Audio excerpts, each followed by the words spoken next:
On this episode of Narcissist Apocalypse, we talk with Darlene Thomas, Executive Director of Greenhouse17, about shame, belonging, money, and survivor worth.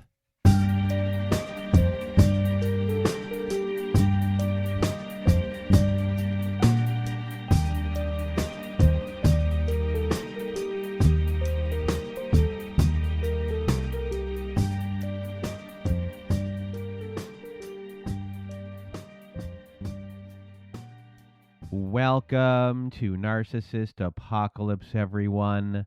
I am Brandon Chadwick, and today with us we have Darlene Thomas, who is the Executive Director at Greenhouse17. How are you?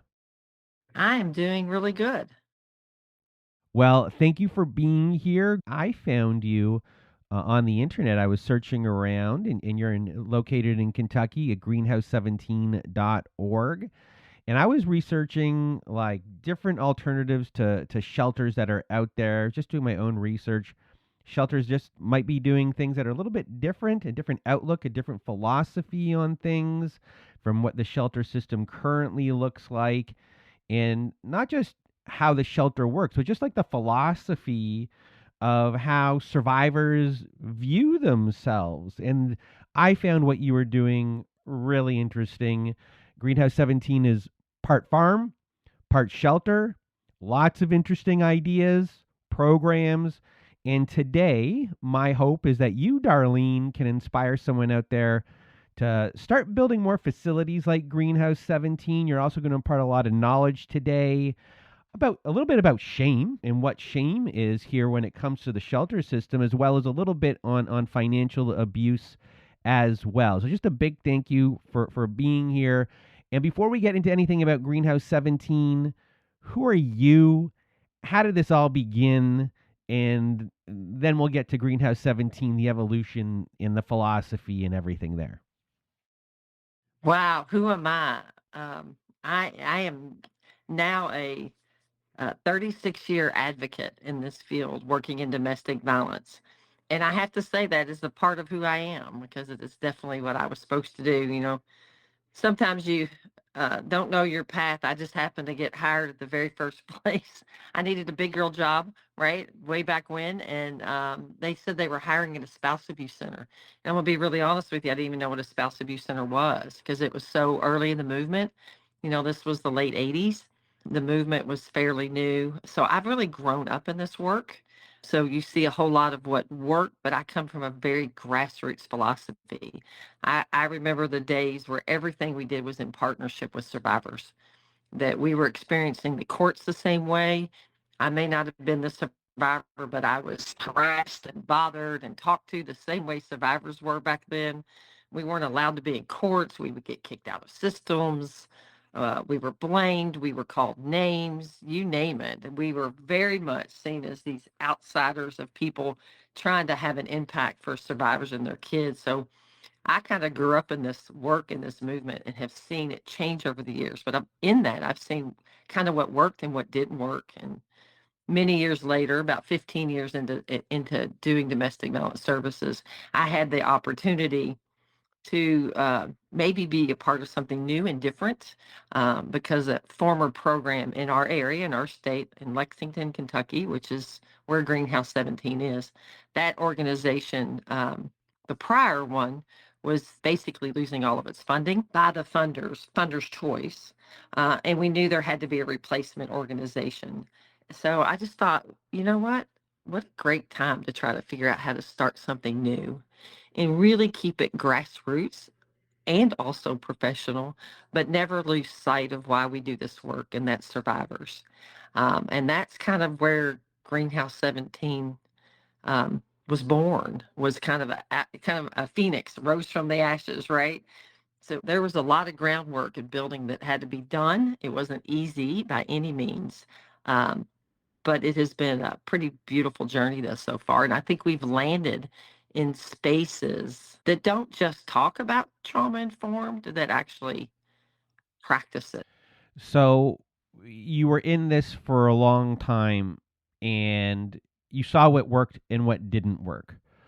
So what was the philosophy that you created here or help with other people? Because also this is survivor led in the sense of you're listening to survivors. You're not going top down.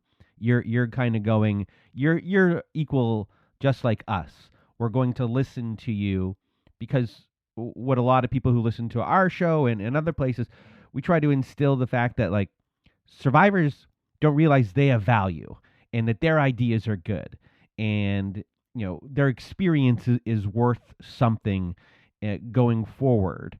So kind of tell us how your philosophy rose out of these people.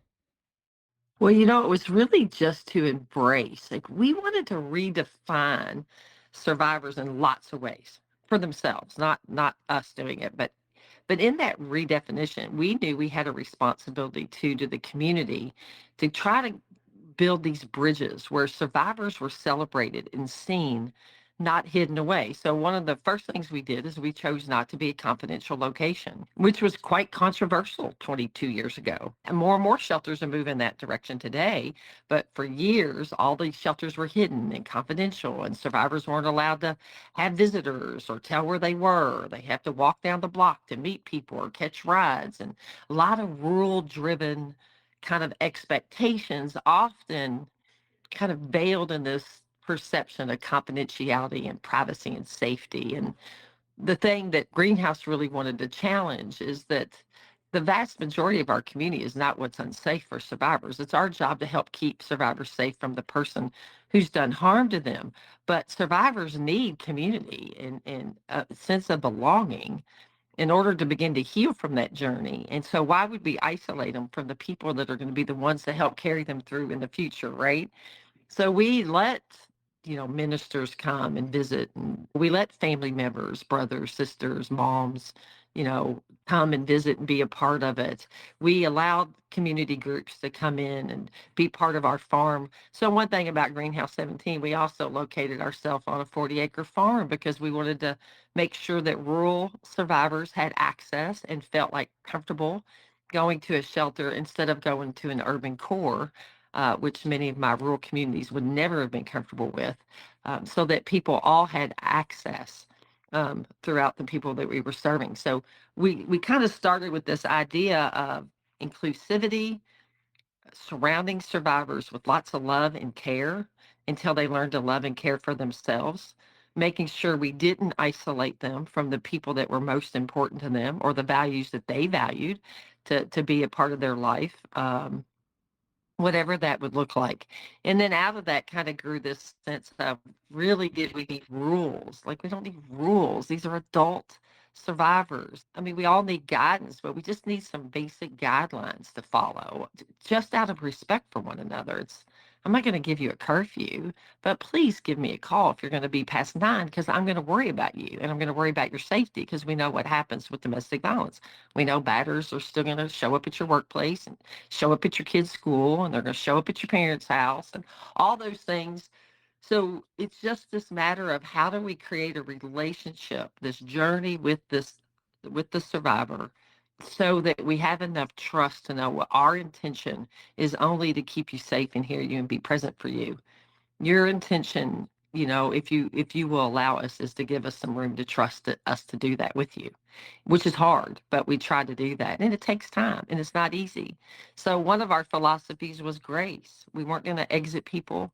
We weren't going to just kick people out for being imperfect or making mistakes or not follow rules because we decided not to have rules. So that kind of defeated it. But I'm not going to say it was a free for all. Like, there are basic human decency guidelines we all needed to kind of follow. But we knew that survivors would do things imperfectly. They've been stripped of their power, they've been stripped of a lot of their control and their own decision making. So it takes time to learn how to do that again. It doesn't happen overnight. So we got rid of length of stays and we, just kind of did groups and we listened to survivors and they told us. And then, I don't know, one day we were on this farm and there was a lot of financial things going on in our country. And we thought about how we could utilize the farm and all this property. And it's just evolved since then. So it was stripping out what most shelters had kind of professionalized you might say. I will quote those air quotes, um, into becoming in the context of safety that we just really didn't feel benefited survivors. And that survivors weren't telling us that they didn't want visitors and that they didn't, that they wanted curfews and they didn't, that they wanted 3 strikes, you're out. Nobody was telling us any of that stuff. But that's what was happening in many, many shelter programs across the country. They became very rigid and strict. And so only the most amenable survivors were successful in those programs. But people struggling with other issues, mental health, substance abuse, human trafficking backgrounds, like all these other issues that played into their life, did not always make them conducive in the beginning to be perfect residents, if that makes sense. And when I think of someone who has an addiction and goes to, let's say, a rehab facility, you're kind of in there. And the most difficult thing for someone who's in those facilities isn't necessarily the time in there. It's when they leave, they've been in such a cocoon away from everything and being able to do things. So when they do go back out into the world, that it's less of a huge jump per se, that there's support that is already kind of with them on this journey that has surrounded them. So they're kind of going out in the world with a little bit of a protective bubble that's been built in, as well as, if they want, you have a farm and they can, one, get skills, but that might not be the biggest thing, but just interacting with the farm and feeling like someone has value in other different ways. So can you kind of tell us about how the farm comes in, how not everyone has to participate if they don't want to, but the idea of what that can do for people? So I think what we were hearing and continue to hear from survivors is choices and options, things that lend to them, right?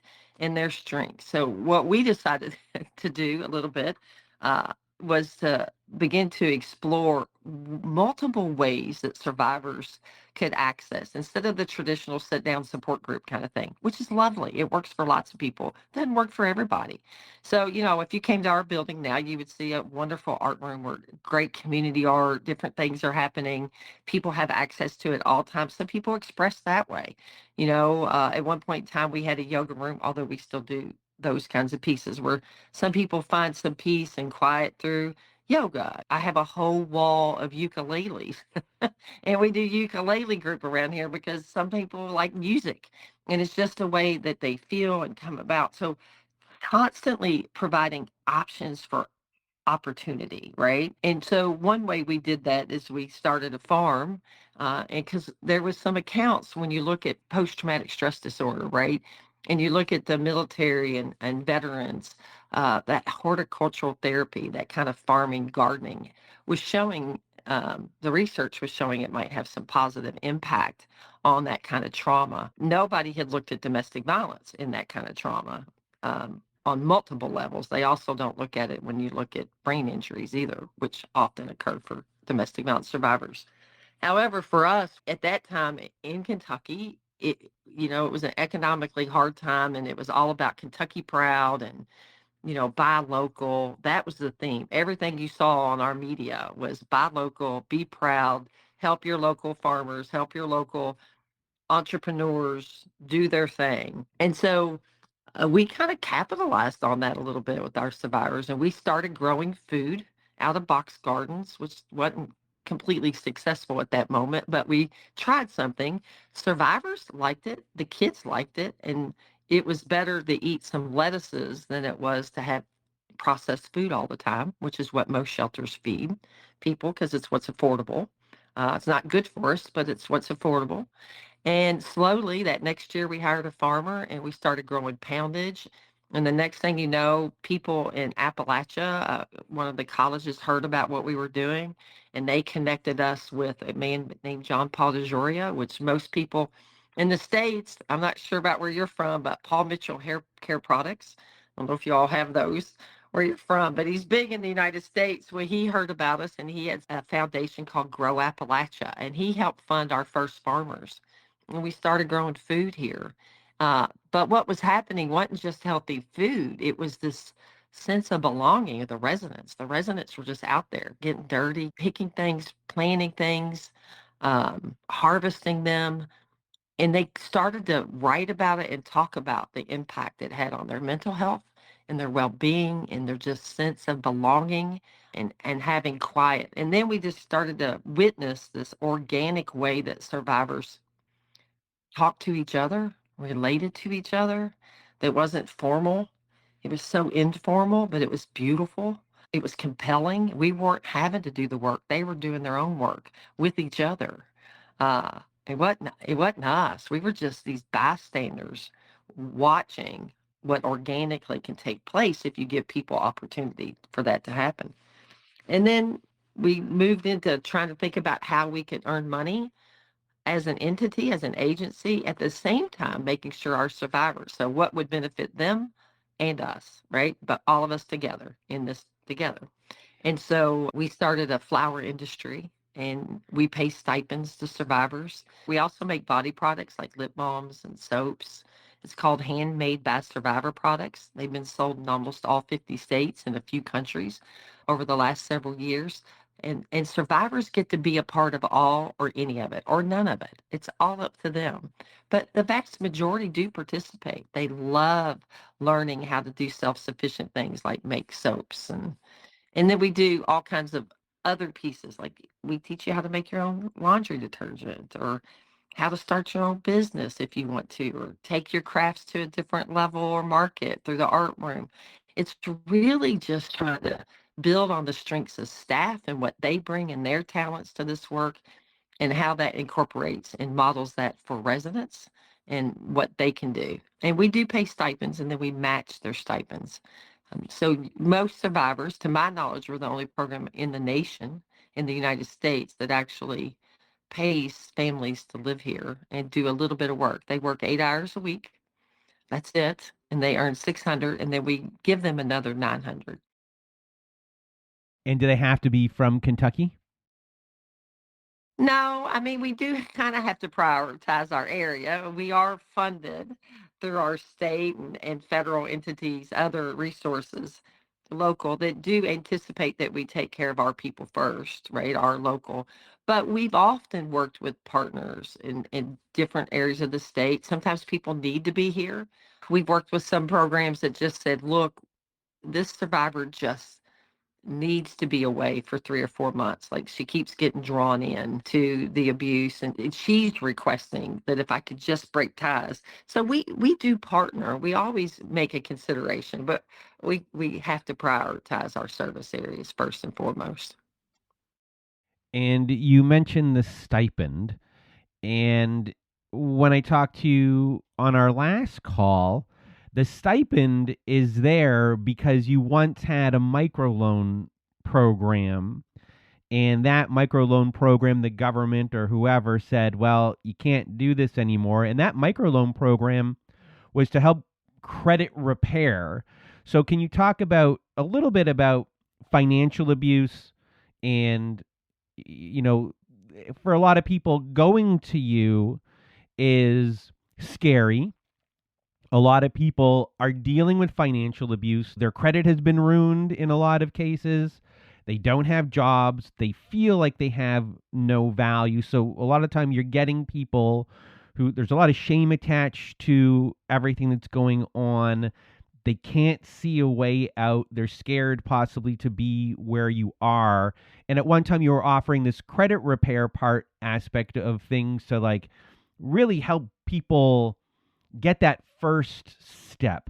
So, when you think about the financial piece and people who are there, how do you go about prioritizing that part of things? Because that's a big worry for people who don't have money, who haven't had a job in a long time. When they leave Greenhouse 17, it could be a huge worry. So how do you kind of go about, before you send them out, that they're feeling comfortable with things and stronger when that happens? Well, I tell you, it's really difficult for survivors. People always go. The question always is why they stay or why they stay so long. Or why can't they move out quicker? And a lot of it is so much tied to financial reasons on why survivors find themselves kind of trapped even further in these relationships. And it's often because the abusers, of course, have taken advantage of the financial situations, put them in situations of potential bankruptcies or foreclosures or judgments against them that, I can't tell you how many survivors had their social security numbers used or their identification used to secure, credit cards and had those run up or not been able to pay off debt because the batterer goes through all of their financial resources. And most survivors would want to be responsible regarding their finances, but don't know how to, right? So for us, the world ebbs and flows, and sometimes there's emphasis on things. And about 10 years ago, there was a huge emphasis in the states regarding financial literacy and economic justice, right? And so for years, we were able to do things like microloans to individuals so we could report good credit, even whether that not they paid that off. Today, though, we use our kind of access to earn money as a means to maybe help pay off something old, pay off an old bill that would come off their credit reports. But more than that, our banks are required to do financial literacy. So we use bank individuals like from different banking institutions that will come in and do financial literacy courses. And then there's the best resource ever, and it comes from the National Network to End Domestic Violence. And it is an entire handbook on how to move yourself through financial abuse to economic self sufficiency. And so we use that workbook quite a bit with our survivors, and it's free to everybody. So survivors can get a hold of it to know how to begin to repair their own credit. But things, we just coach people based on the individual, where you work, what you do. Do they have access to information? How do we change it? Do we need to change your social security number?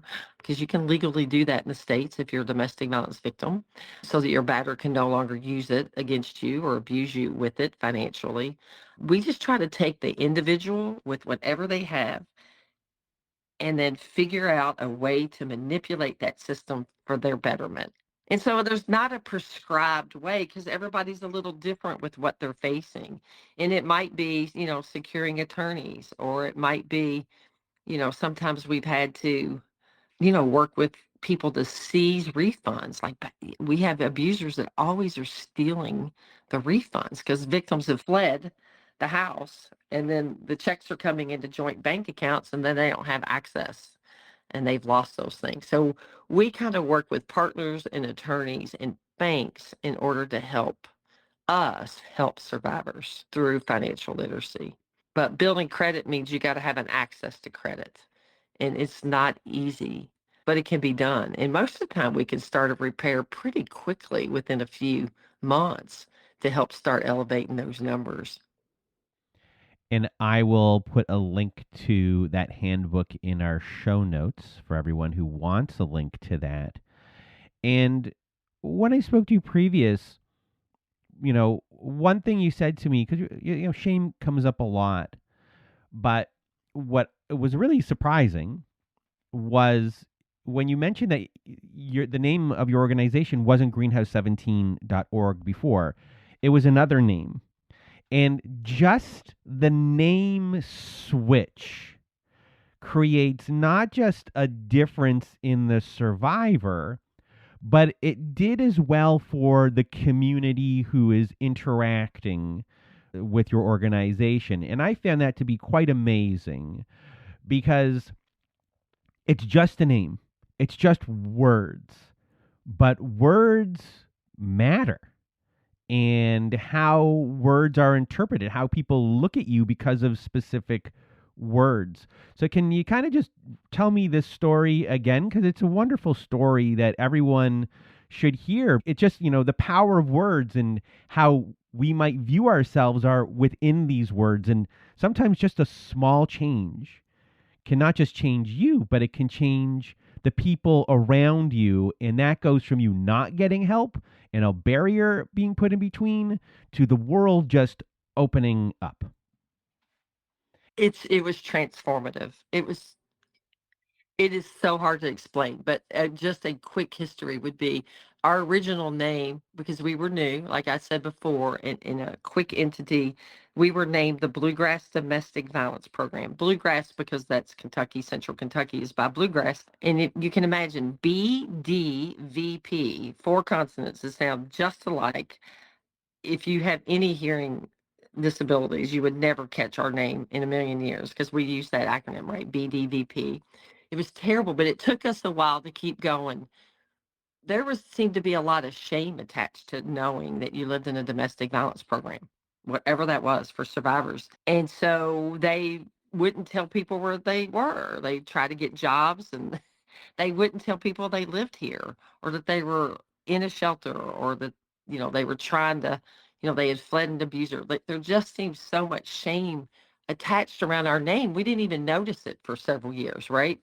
Because so many programs are named things that are related to domestic violence. But for our survivors, I will, say that they often didn't say the name. They referred to us as the shelter. Just the shelter is all they would call us, the shelter. And I couldn't figure out what the problem was. Later, because of our farming and the things we were starting, we decided we really needed a name change to reflect the agency we were, which was caring, loving, protective, but lots of room for growth, individuality, and independence. And we were helping people move from crisis to self-sufficiency. Like, we needed a name that reflected who we were as an organization. And we landed on Greenhouse 17. And the reason we landed on it is because Greenhouse 17 sits on a 40-acre horse farm. We have a flower industry. We make body products. We grow a lot of our own food. We have orchards. I have 2 horses on property. We accept pets. Like, we're just this crazy, beautiful place out in the country on a hill. And we have all these greenhouses because we try to grow things all year round, or as much of the year as we can, given our climate. And a greenhouse is a place where you grow things in a protected environment. And we thought that we helped humans kind of grow while being protected, right? In a protected environment. There was such a connection between an emergency shelter, domestic violence program, and a greenhouse. And we had greenhouses on property. And we served 17 counties in central Kentucky. What was transformative is how the survivors embraced the new name. They loved it. They put it on their job applications. They told people where they were. The community was seeing our organization not as a place where those women were living or those women, men, and children were living, that place, and began to see us as part of the community, part of their responsibility. It wasn't just the survivor's responsibility to find their way through. It was our community's responsibility to help. And they helped by buying our CSAs. And they helped by buying our body products. And they helped by coming out on U-Pick days where you can get your flowers. And they helped at festivals when they went to our booth at Greenhouse 17. It had soaps and candles and all these fun things and flowers. And you came up to the table and you're talking to the person on the other side of the table and you go, "Oh, do you work at Greenhouse?" And the survivors go, "No, I live there. I live there." And it turned the table. It just amazingly created this connection between survivor and community and us. And survivors were no longer seen as them. They were seen as a we, and they were seen as value. Like, what beautiful value they have and bring. They work, they care, they have kids, they have all of this life to them. They should not be defined by what happened to them. They should be viewed and defined by who they are and what they're becoming and what they're going to continue to become years after they've been through our program. And I think for me, that's been the most amazing part of this 21-year journey with this agency that we started, has been that transformation of community supporting survivors, and survivors no longer ashamed to know they're going through a program. They don't have to hide it. They don't have to be ashamed of it. Because if you say in our community that you live at Greenhouse 17, people hug you and congratulate you. And that's how every survivor should be treated. Well, you're not just supporting them. You've used the word grow. You're investing in them. And I think that's also a thing people need to see. And it's not just with survivors, all different aspects of society where you have to look at people and say, I'm investing in them because if they're doing well, we're doing well. And everyone deserves to be invested in. And for a very long time, a lot of people never got that in investment and they lived in a place where they're subservient and subjugated in so many different ways.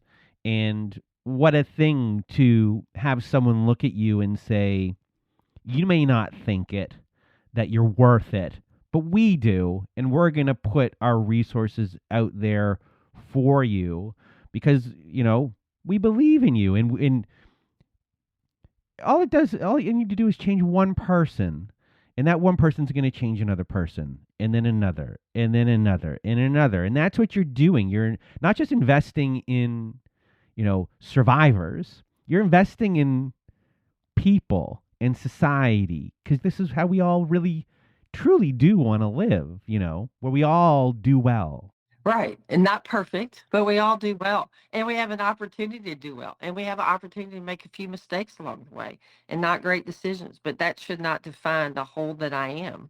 And really our mantra around here has always been, we're going to love people until they learn to love themselves. But to do that, you can't just speak it. You've got to be able to provide the opportunity for that to happen.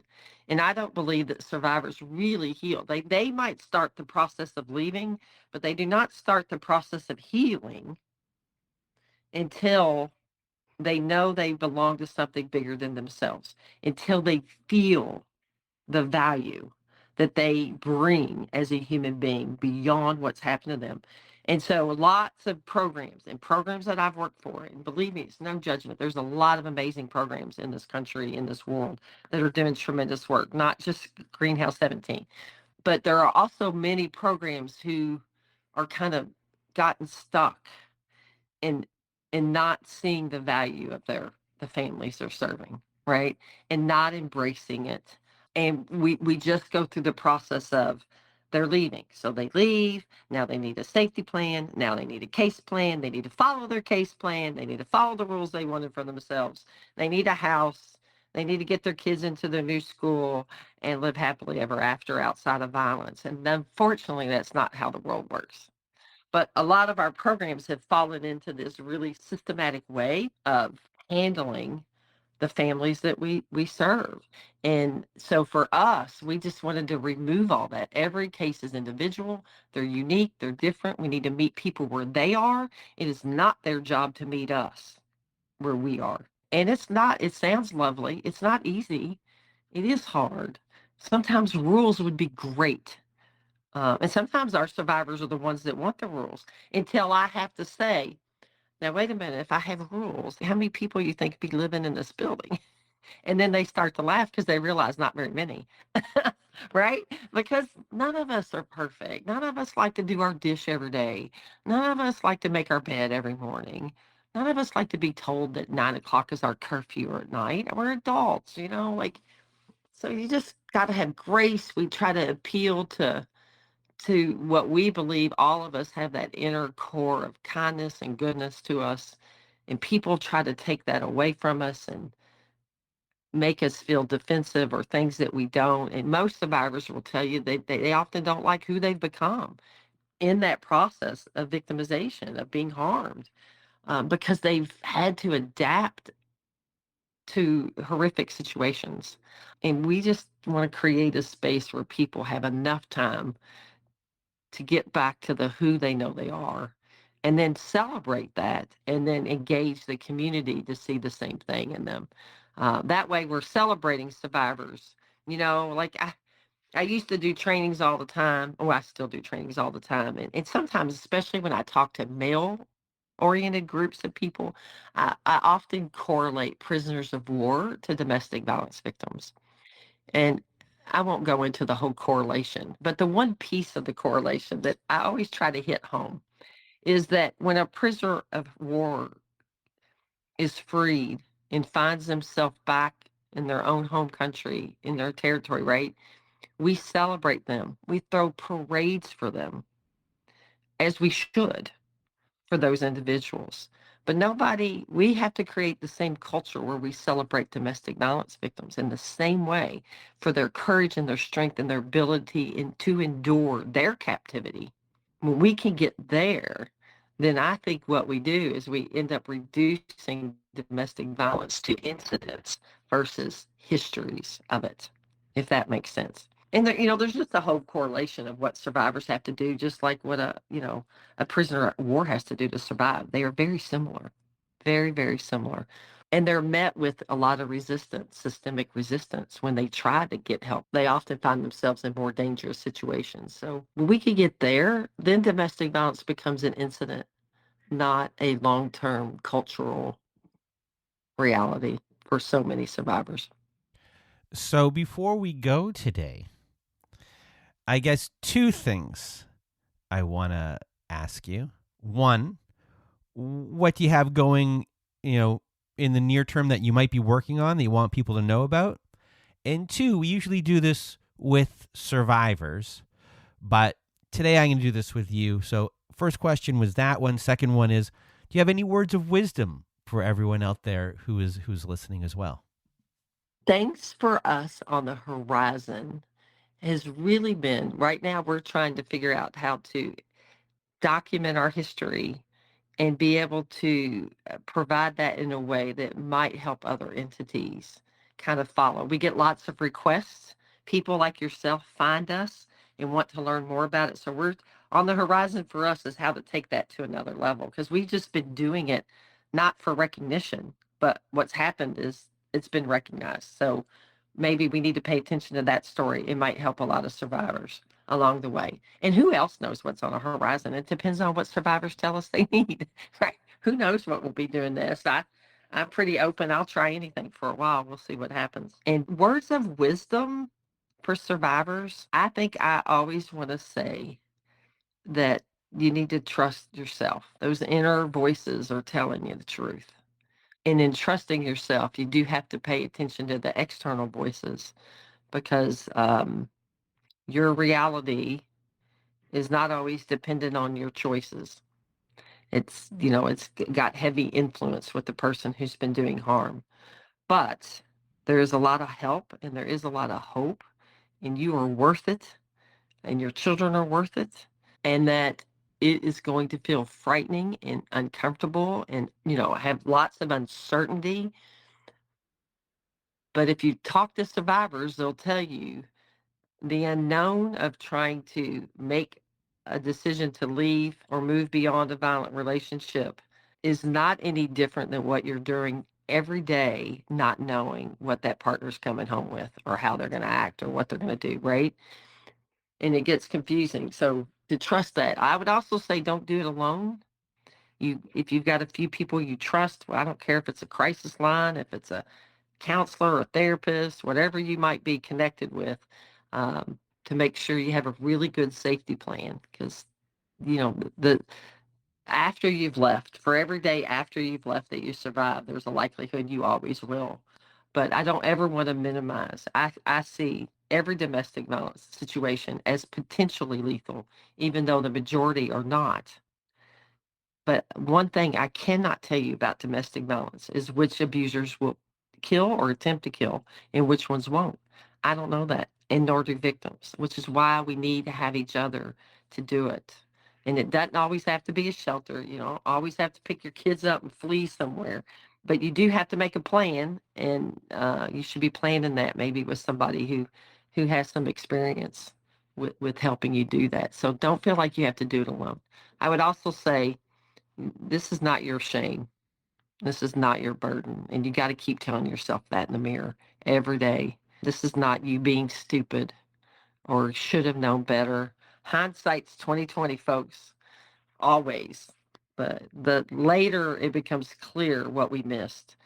But so in the process, in the meantime, you got to trust you And no, it's not easy, and you're going to have to grieve, and it's going to be hard. And people aren't going to understand why you have to grieve somebody that hurts you, but you're going to have to grieve them. It's a death. It's just a different kind of death in our worlds. And we had a lot of hope that it would be different, and it's hard to come to terms when that hope's no longer there. Well, Darlene, I really want to thank you for being here, sharing everything about greenhouse17.org for everyone who wants to go check out greenhouse17.org or wants to donate to them. Go to greenhouse17.org. Thank you just for imparting all of your knowledge and all of your wisdom throughout the years. And I hope people get inspired by what you said today, feel less shame by what you said today. And I really just can't thank you enough for being here and being who you are. And thank you for finding us. And if anybody's ever coming to Kentucky, the good old bluegrass state, please call us. We'd love to give tours. Well, thank you, Darlene, for being here with us today. And you can find a link to greenhouse17.org in our show notes, as well as a link for the financial handbook that we discussed in this episode as well. And for those of you who want to be a guest on our Survivor Story episodes, please do go to our website at narcissistapocalypse.com, click on the guest form button, fill out the form, and we will go from there. Also at our website, we have a support group with Zoom meetings every Wednesday nights, Thursday afternoons, and Saturday nights. So if you need support, join our support group today. And we also have a newsletter, and you get a free workbook for every new Survivor Story with our newsletter. So sign up for our newsletter today. All of that is at narcissistapocalypse.com. And that is it for today's episode. So for myself and Darlene, we hope you have a good night.